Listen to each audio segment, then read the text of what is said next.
Mesdames et messieurs, bonsoir. Bienvenue à notre première capsule mensuelle sur le Mali. En effet, cette république va nous tenir en haleine pour la prochaine année.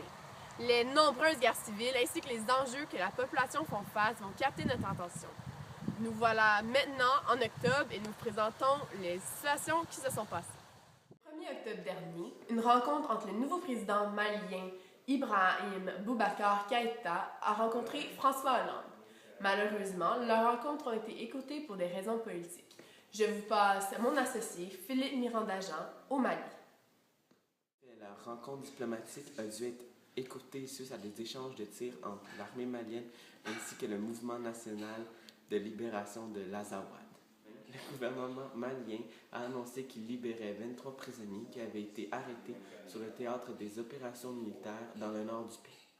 Le 5 octobre dernier, les rebelles Touaregs et les Arabes ont repris les discussions face à la décision de paix avec le gouvernement malien. Ces dernières négociations avaient été suspendues pour les 11 derniers jours.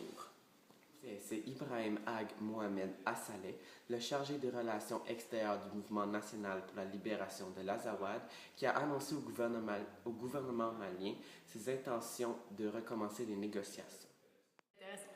Cependant, il est à noter que le 8 octobre dernier, des actes terroristes islamiques du mouvement pour l'unicité et du djihad ont eu lieu en Afrique de l'Ouest. En effet, les actes terroristes consistaient au tir à l'arme lourde ainsi qu'à du dynamitage dans la ville de Gao, une ville très proche des frontières avec le Niger, un pays où les relations sont très tendues avec le Mali.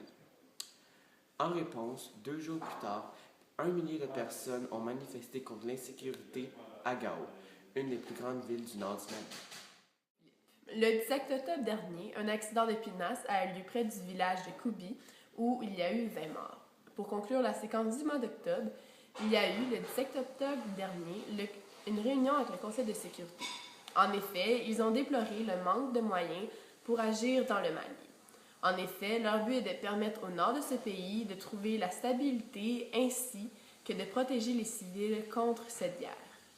Merci beaucoup Philippe pour l'attention que vous avez eue aujourd'hui. Donc voici maintenant la fin de notre reportage et nous vous attendons le mois prochain en novembre afin de